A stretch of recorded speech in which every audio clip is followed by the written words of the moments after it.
Rain pounded the truck as I climbed onto his lap, his hands sliding under my shirt, tugging at my jeans. My stepson's breath was hot on my neck, his groan vibrating through me as I pressed closer, too close. Then a crack outside shattered everything. Who was that? Hello everyone. Don't forget to share your thoughts below this video and press the like button. Your opinion matters to me. Now let's dive into this story. The air in the house hung heavy that summer night, thick with the kind of heat that clings to your skin and won't let go. Outside, cicadas droned like a choir stuck on repeat, their hum seeping through the cracked window screens. I paced the worn hardwood of my bedroom, barefoot, the floorboards groaning under me like they were tired of holding up my restlessness. Tom was gone again.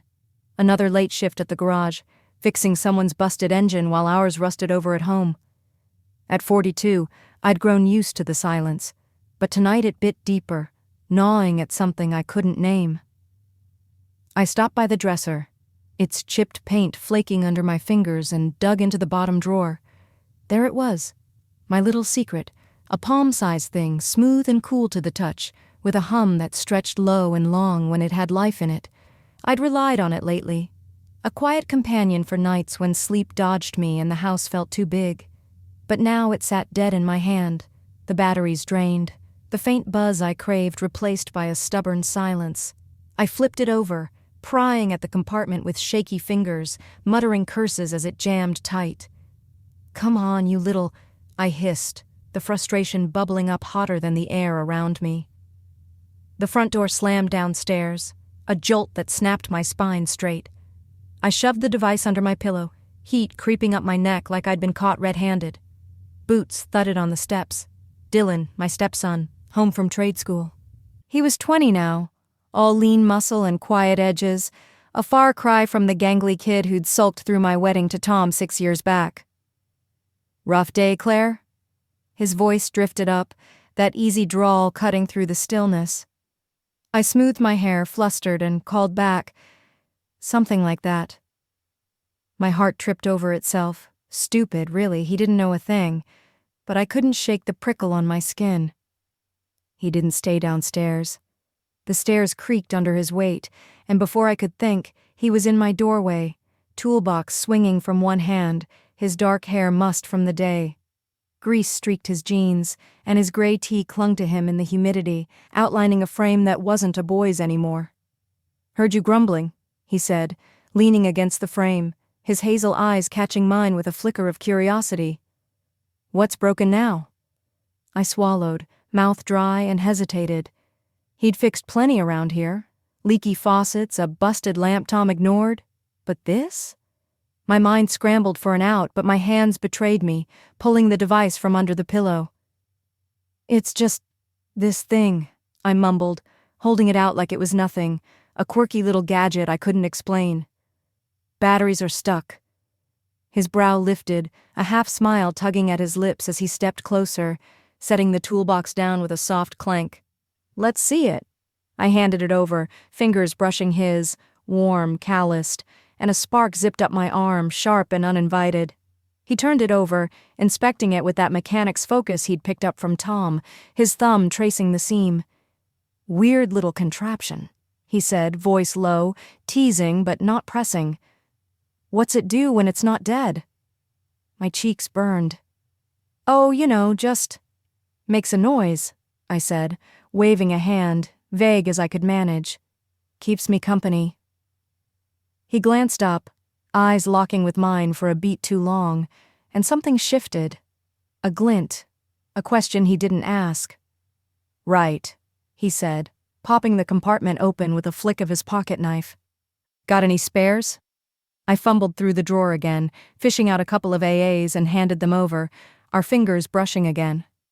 He slotted them in, quick and sure, and pressed the button. A low, steady hum filled the room, vibrating the air between us. "Fixed," he said, handing it back, his grin easy but edged with something I couldn't place. My hands shook as I took it, the buzz tingling through my palm. "Thanks," I managed, voice thin, and he lingered, toolbox still at his feet, watching me. "Works all right now?" he asked, softer, like he was testing more than the device. I nodded, too fast, and turned it off, the silence rushing back louder than before. Yeah, perfect, I said, forcing a laugh. He didn't move, just stood there, the air thickening with a charge I didn't want to name. Then he nodded, grabbed his tools, and stepped back. Night, Claire, he said, disappearing down the hall, leaving me clutching the humming thing, my pulse racing like I'd dodged something or run straight into it. The next morning, sunlight sliced through the blinds, sharp and unforgiving, painting stripes across the quilt I'd twisted into knots overnight. I lay there, the device still on my nightstand, its hum a ghost in my ears even though it was silent now. Sleep had dodged me, leaving me raw, every creak of the house replaying Dylan's voice, his fingers brushing mine. I told myself it was nothing, just a late-night favor, a kid helping out, but my skin prickled like it knew better. Downstairs, the clatter of dishes pulled me upright. Tom was back, banging around the kitchen, his gruff mutters about a late toe job drifting up like smoke. I yanked on a robe, the cotton sticking to me in the lingering heat, and patted down. Tom stood at the sink, scrubbing a mug, his broad back hunched like he carried the garage on it. Morning, I said, voice scratchy, grabbing coffee to steady my hands. He grunted, barely glancing over. Truck broke down on Route 9, took half the night. His words were flat, routine, the same old wall between us. I nodded, sipping the bitter brew, my eyes darting to the stairs. No sign of Dylan yet. Good. I needed space to shove last night back into a box, lock it tight. But then he came down, boots scuffing the steps, his hair still damp from a shower. He'd swapped the greasy tee for a clean one, but the way it hugged his shoulders caught me off guard.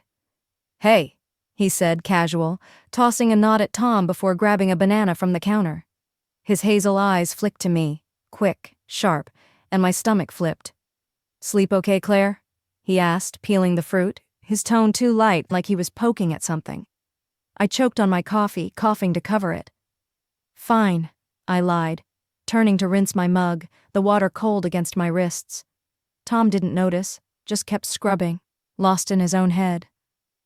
Dylan lingered, leaning against the counter, his presence a heat I couldn't dodge. Got a project today, he said, more to the air than us. Old radio at school, keeps cutting out.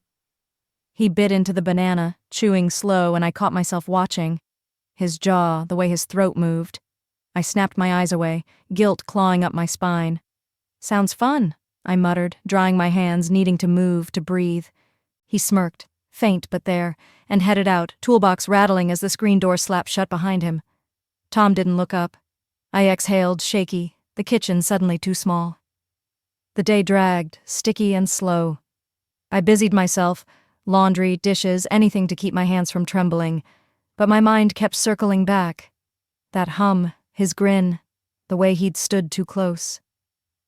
By noon, Tom was gone again, off to haggle over parts, leaving the house to me and the ghosts of last night.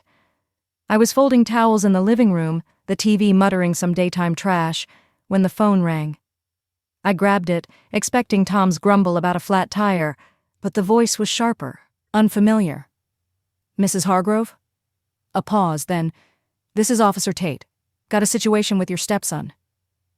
My gut dropped, the towel slipping from my hands. "Dylan? What's wrong?" The line crackled. Tate's tone clipped. "Caught him scrapping parts from a junkyard. Says they're for a school thing, but the owner's pressing charges. Need you down here?" I stammered a yes, the room tilting, and hung up. Dylan? In trouble? He'd always been steady. Tom's shadow, not a thief. I grabbed my keys, heart pounding, the hum of last night drowned by a new buzz, worry, sharp and cold. The station was a squat brick box, all fluorescent lights and stale coffee. Dylan sat on a bench, head down, hands cuffed like some delinquent. Officer Tate, a wiry guy with a buzz cut, nodded me over. Says he didn't mean to steal, just borrowing for that radio. Kid's got a story, I'll give him that. Dylan looked up, eyes meeting mine, a flicker of shame there, but no fear. "Claire, he started, but Tate cut him off. "Save it. Your mom's here to vouch, so you're lucky." I bristled. I wasn't his mom. But I nodded, signing papers, my signature shaky. "He's not a thief," I said, firm, though my voice wobbled. Tate shrugged, uncuffing him.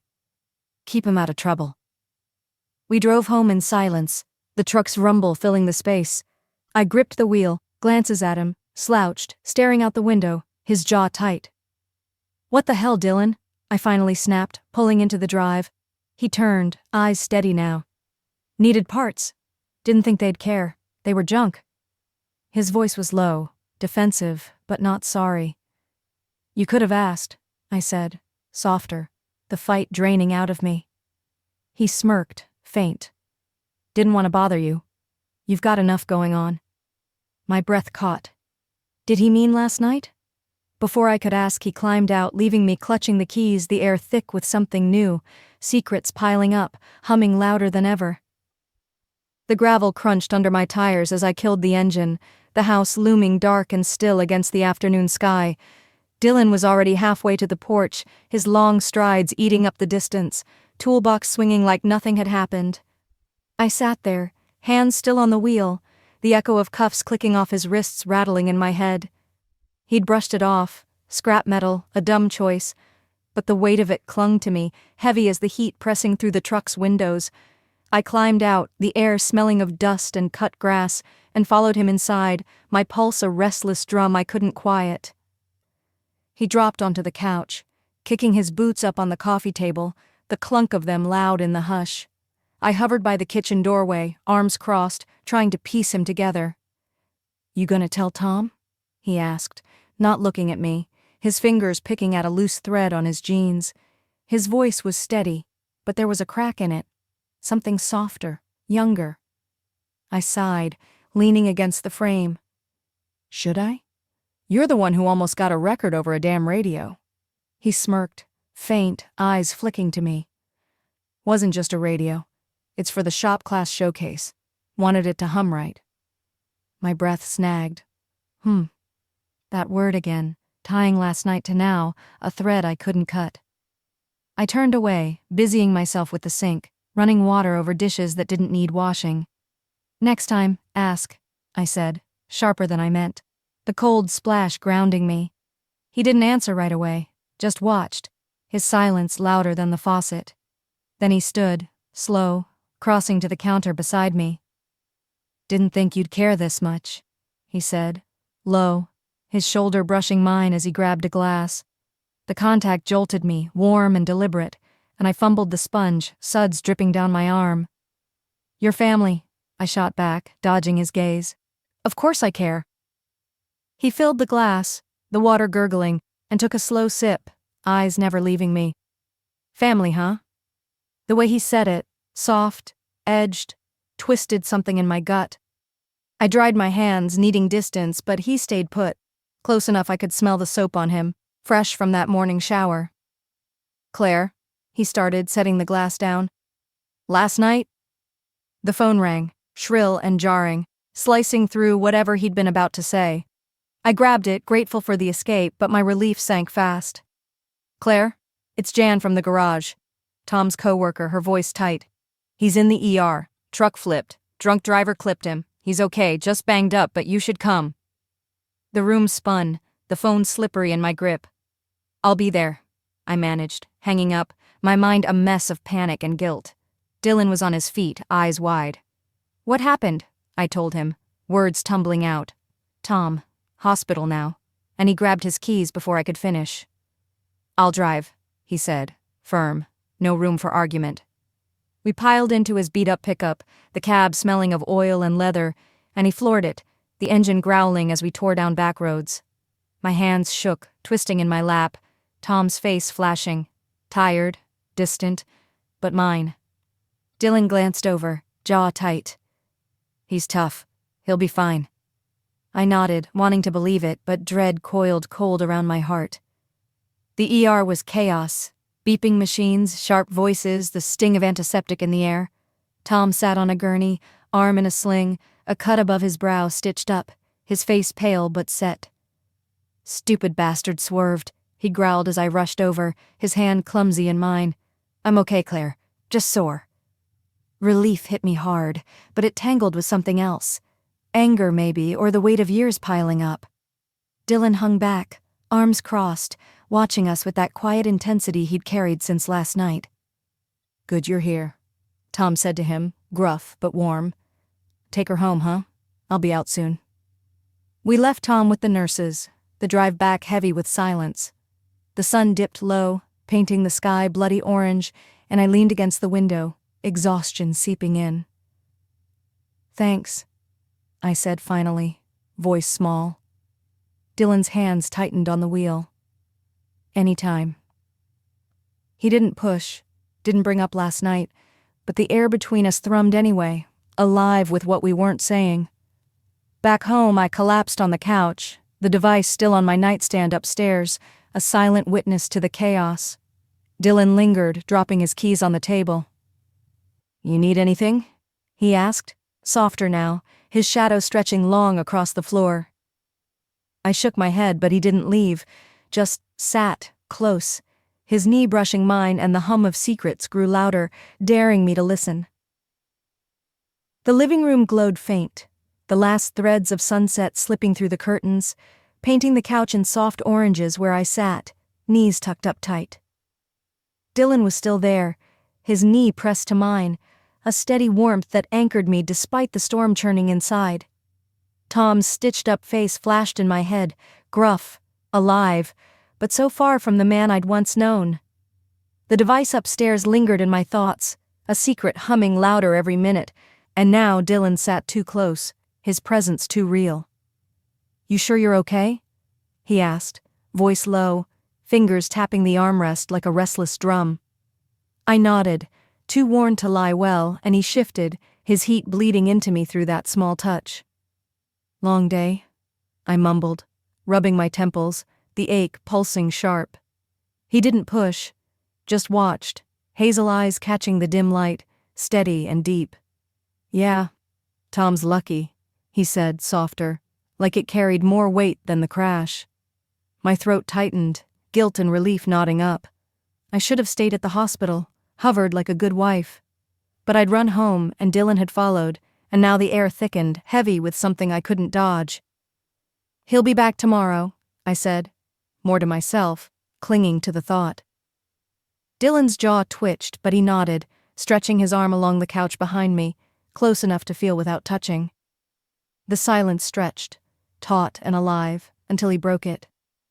"That thing upstairs," he said, casual but pointed. "You use it a lot?" My breath snagged, heat flooding my face. I turned, meeting his gaze, sharp, curious, no tease now. "Dylan," I started, voice shaky.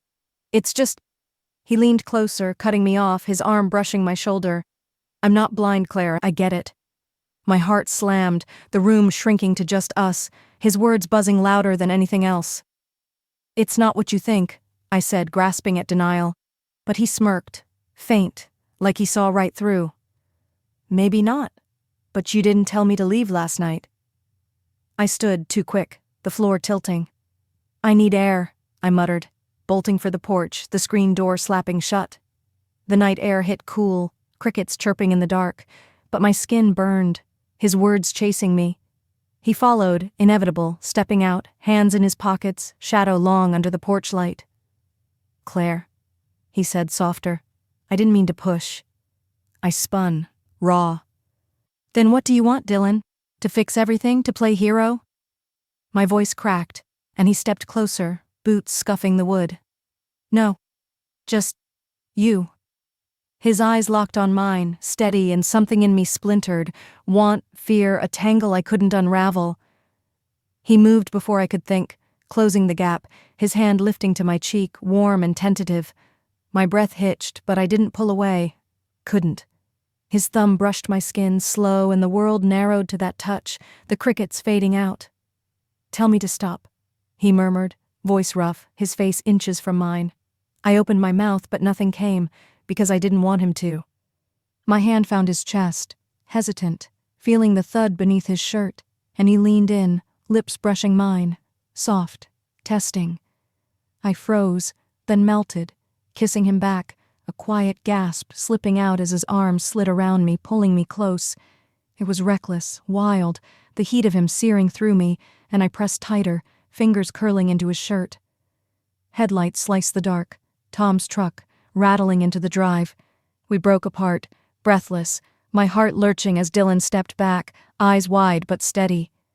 "He's early," I whispered, panic surging. Tom climbed out, sling loose, limping toward us. "Doc's cut me loose," he grunted, squinting at the porch. "What's going on?" I stammered. "Just talking," wiping my lips quick, and Dylan nodded, cool as ice. "Checking on her after today." Tom grunted, brushing past, the door creaking as he went in. Dylan's hand grazed mine, brief, hidden, and he followed, leaving me trembling, the taste of him still on my tongue. Inside, Tom collapsed on the couch, snoring in minutes, the house settling around his noise. I slipped upstairs, the device glinting on the nightstand, a witness to the chaos. I sank onto the bed, head spinning, Dylan's kiss replaying, soft, then hungry, a line crossed in the dark. His footsteps paused outside my door, a shadow under the crack, and I held my breath, half wanting him to come in. He didn't, just stood there, then moved on. I lay back, pulse racing, the hum of what we'd done louder than ever, daring me to chase it. Morning crept in slow, gray light, filtering through the blinds, pooling on the floor where I lay tangled in the sheets. The device sat silent on the nightstand, its hum a memory drowned by the echo of Dylan's lips on mine. Soft, then fierce, a taste I couldn't shake. Sleep had been a fight, my skin buzzing with him, the porch kiss replaying until my chest ached. Downstairs, Tom's snores rumbled faint through the walls, a reminder he was here, close, oblivious. I rolled over, burying my face in the pillow, but Dylan's shadow under my door last night lingered, a dare I hadn't answered. I dragged myself up, the air sticky despite the dawn chill, and pulled on jeans and a loose tee, my hands unsteady. The mirror threw back a mess, hair wild, eyes too bright, guilt and want warring in the lines of my face. At 42, I'd thought I knew myself. Claire, Tom's wife, steady, safe. But last night cracked that open, and Dylan's touch poured in, messy and alive. I padded downstairs, the house creaking under me, and found Tom at the kitchen table, sling off, coffee steaming in his grip. "Docs say I'm fine," he grunted, not looking up. "Back to work tomorrow." I nodded, pouring my own, the bitter smell grounding me. "Good," I said, voice thin, my eyes darting to the stairs. Dylan came down, boots scuffing soft, his hair mussed like he'd barely slept either. He grabbed toast, leaning against the counter, his gaze sliding to me, quick, warm, a secret stitched into it. "Morning," he said, casual. But the word hit different now, heavy with what we'd done. Tom grunted a reply, lost in his mug, and I busied myself at the sink, water splashing cold over my wrists. "Plans today?" I asked, aiming it at no one, needing noise to fill the hum in my head.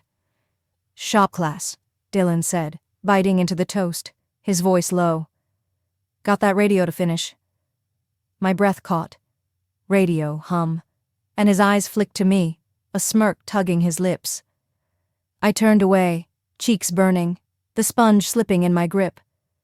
Tom left mid-morning, truck rattling off, and the house emptied out, leaving me and Dylan in its quiet grip. I was folding laundry in the living room, the TV muttering low when he wandered in, toolbox in hand. "Heading out soon," he said, but didn't move. Just stood there, watching me, his presence a pull I couldn't ignore. I kept my eyes on the shirts, folding slow, but my pulse jumped when he stepped closer, dropping the toolbox with a soft clank. "Claire," he said, voice rough. "About last night." I cut him off, sharper than I meant. "Don't." He froze, then nodded, but didn't back off. Just sank onto the couch beside me, close enough his thigh brushed mine. The air thickened, his heat seeping in, and I fumbled a towel, my hands betraying me. "We can't just pretend," he murmured, leaning in, his breath warm on my neck. My resolve cracked and I turned, meeting his eyes, hazel, steady, burning. "Dylan," I whispered, half warning, but he didn't stop. His hand slid to my knee, slow, firm, igniting me. Tell me no, he said, echoing the porch, and I didn't want to. My hand found his chest again, trembling, and he pulled me in, lips crashing to mine, hungrier this time, no hesitation. I melted into it, fingers tangling in his hair, a quiet moan slipping out as his hands roamed. Waist, hips, tugging me closer until I straddled him, the couch creaking under us. It was feverish, reckless. His shirt rucked up, my hands on his skin, the hum of us drowning out the world. His lips trailed my jaw, my neck, every touch a spark, and I pressed tighter, losing myself in him. Then the phone rang, shrill and jarring, slicing through the haze. I jolted back, breathless, Dylan's hands still on me as I scrambled for it. "Hello?" I panted, voice shaky. "Claire, it's Jan," came the clipped reply, Tom's coworker. "He forgot his meds at the garage, dropping them off now." My stomach dropped. Jan here soon. "Thanks," I choked out, hanging up, and Dylan tensed, reading my face. "Who?" he asked low. "Jan, she's coming. Now." We sprang apart, me smoothing my shirt, him yanking his down, panic surging as tires crunched outside. The doorbell rang, and I bolted to answer, Dylan slipping upstairs, his footsteps a ghost. Jan stood there, rain damp, holding a pill bottle. "Tom's a mess without these," she said, smirking, her eyes flicking past me. "All good?" I nodded, too fast. "Yeah, just laundry day." She handed it over, lingering a beat, then left. I shut the door, leaning against it, heart hammering, Dylan's taste still on my lips. He reappeared, eyes dark, a grin breaking through. "Close one," he said, stepping close again, but I held up a hand, breathless. The kitchen was still. Jan's tires long faded into the rain-soaked afternoon, but my pulse thrummed wild. Dylan stood close, his hand lingering on my arm, his grin a quiet spark that wouldn't dim. His taste, salt and heat, clung to my lips from the couch where we'd nearly unraveled before her knock pulled us back. "We can't. Not here," I'd said, but the words felt flimsy, dissolving under his dark, steady gaze. He nodded, slow, his thumb brushing my skin, sending a shiver through me. "Then where?" he murmured, voice low, threading into the hum pulsing in my chest. I stepped back, shaky, needing space, and gripped the sink, the cool edge biting my palms. The device upstairs flickered in my mind, its hum, his hands fixing it, the start of this chaos. "Dylan, this is," I began, but the words tangled. Wrong, right, something else. He moved behind me, not touching, just near, his breath warm on my neck. "Crazy?" he finished, soft, and I laughed, sharp and brittle, turning to him. "Yeah, crazy." His eyes locked on mine, unwavering, and my walls cracked, a thread snapping loose. "Come with me," he said, grabbing his keys, the jingle cutting the quiet. We didn't speak, just climbed into his truck, the cab thick with leather and oil, rain streaking the windshield as he drove. I didn't ask where, didn't need to. The town blurred past, wet and gray, until he pulled into an empty lot by the old mill, its rusted frame hulking in the drizzle. He killed the engine, silence settling heavy, and turned to me, his hand finding mine. "No one's here," he said, voice rough, tugging me across the seat.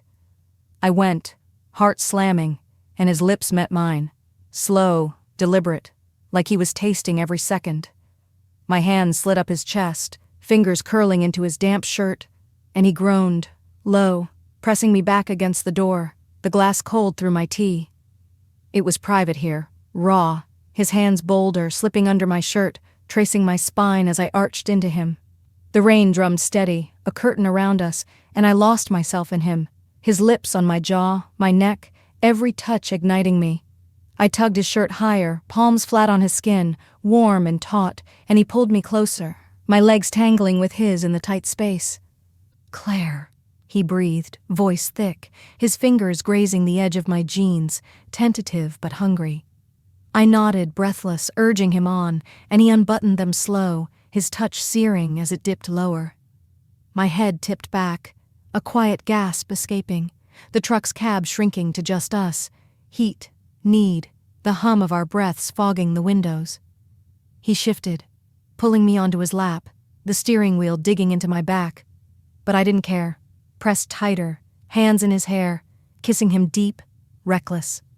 His shirt came off, flung somewhere, and mine followed, the air cool against my skin as his hands roamed, waist, ribs, higher, mapping me with a certainty that made me tremble.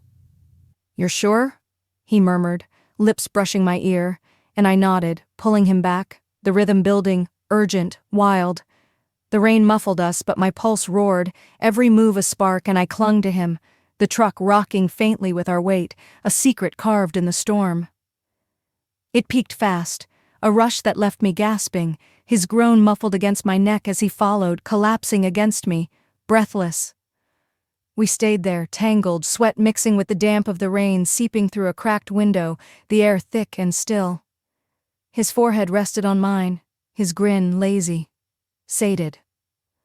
"Damn, Claire," he panted, a laugh bubbling up, and I smiled, shaky, my hand still on him. "Yeah," I whispered, the hum settling into something warm, real. The world outside faded, just us in this bubble, the mill's shadow a silent witness. Then a crack, sharp, close, jerked us upright. Glass crunched under a tire, not ours, and I froze, Dylan's arms tensing around me. "What the hell?" he hissed, peering through the fogged windshield.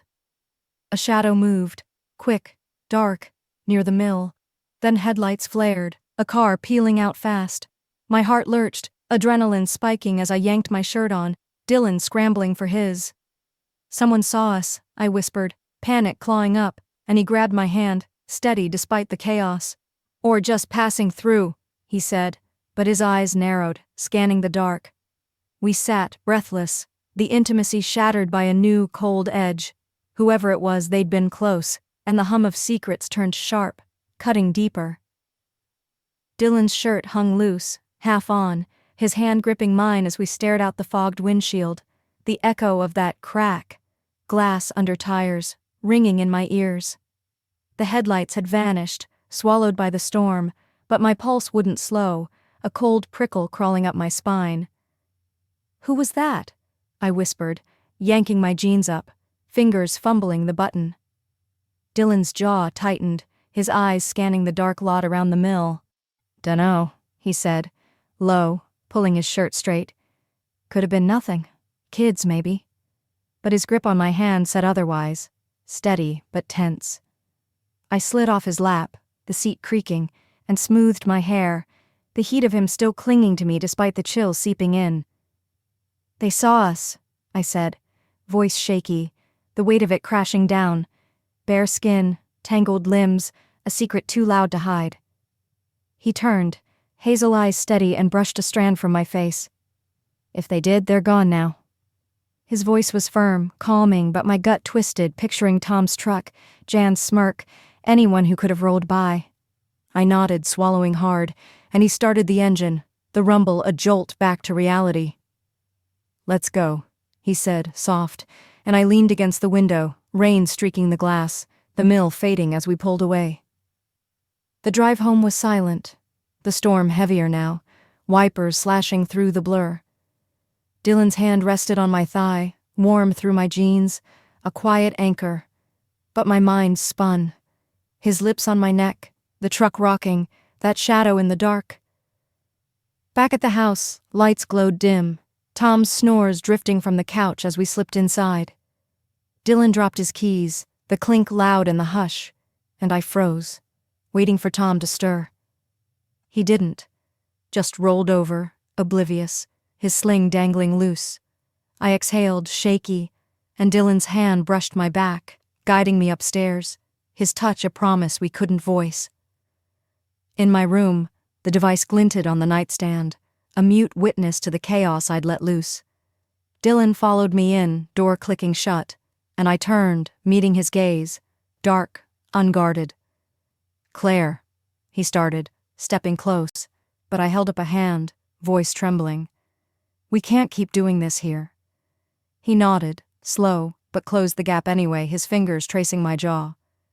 "Then we won't," he murmured, lips brushing mine. Soft, a question. I answered with my hands, pulling him in, the kiss deepening as we sank onto the bed. Quieter now, careful. The creak of springs muffled by the rain, his touch slower, savoring. It was less wild, more real.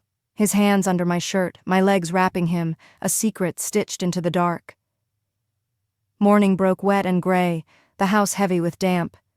Tom was up, rattling pans, his gruff voice muttering about coffee. I slipped down, hair damp from a quick shower, Dylan's scent still on me despite the soap. He came in behind, grabbing juice, his eyes flicking to me, warm, knowing, over the rim of his glass. "Garage today," Tom said, oblivious, sipping his mug. "Arms good enough." I nodded, stirring oatmeal, my hands unsteady, the memory of the truck burning under my skin. Dylan lingered, casual, but his foot nudged mine under the table, a spark I couldn't dodge. "Midday?" Tom left, truck rumbling off, and the house emptied, leaving me and Dylan in its restless quiet.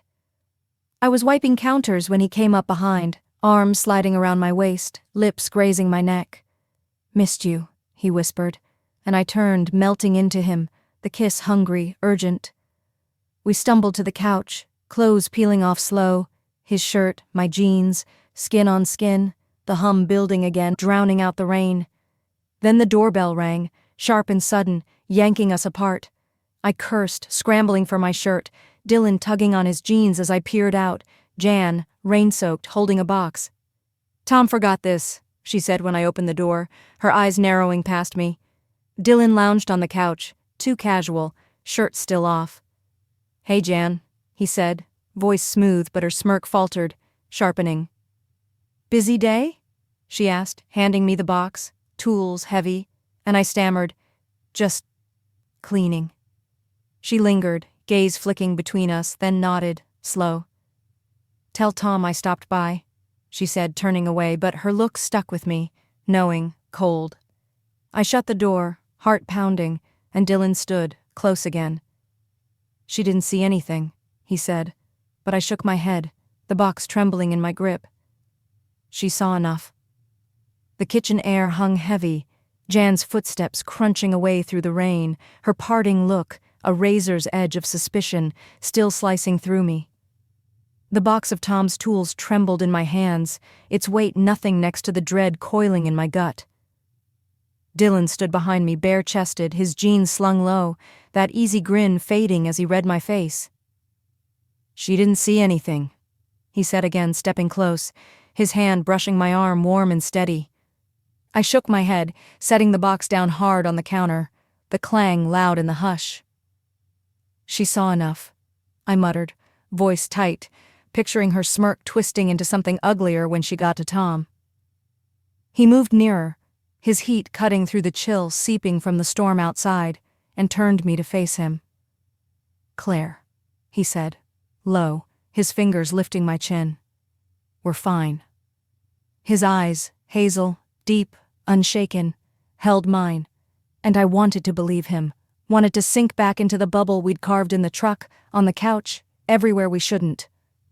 But Jan's shadow lingered, a crack in the glass we'd been dancing on. I exhaled, shaky, and his lips brushed mine, soft, coaxing, pulling me in despite the warning bells. "Dylan," I whispered, half protest, but my hands betrayed me, sliding up his chest, feeling the thud beneath his skin, and he deepened the kiss, hungry, a hum sparking between us again. We stumbled back to the couch, the rain a steady drum outside, muffling the world as his hands peeled my shirt up slow, deliberate, his touch searing my ribs, my spine. I tugged at his jeans, the zipper rough under my fingers, and he groaned, low, pressing me down, the cushions sinking under us. It was quieter this time, less frantic, his lips tracing my jaw, my collarbone, every move a tether pulling me deeper. My legs wrapped him, the fabric of his jeans rough against my thighs, and I arched into him, the hum building, drowning out Jan, Tom, everything but this wild, reckless thing we'd let loose. "You're mine," he murmured against my neck, voice rough, and I nodded, breathless, clinging to him, the truth of it sinking in, sharp and sweet. Hours blurred, the rain easing to a drip, the house settling around us as we lay tangled, skin damp, breath slowing. His arm draped over me, heavy, warm, and I traced the lines of his chest, memorizing him, the quiet stretching soft and fragile. "What now?" I whispered, the question slipping out before I could stop it. He shifted, propping up on an elbow, his grin lazy but edged. "Now we keep going," he said, brushing hair from my face, his thumb lingering on my lips. "Tom doesn't have to know." My chest tightened. Tom, asleep downstairs last night, oblivious now at the garage. But Dylan's certainty pulled me back, a lifeline I gripped too hard. Evening crept in, shadows pooling long across the floor. I showered, the hot water washing away his scent but not the ache, and dressed slow, jeans and a sweater, my hands unsteady. Dylan was in the kitchen when I came down, cooking, eggs sizzling, toast browning, a domestic scene that twisted something in me, sharp and strange.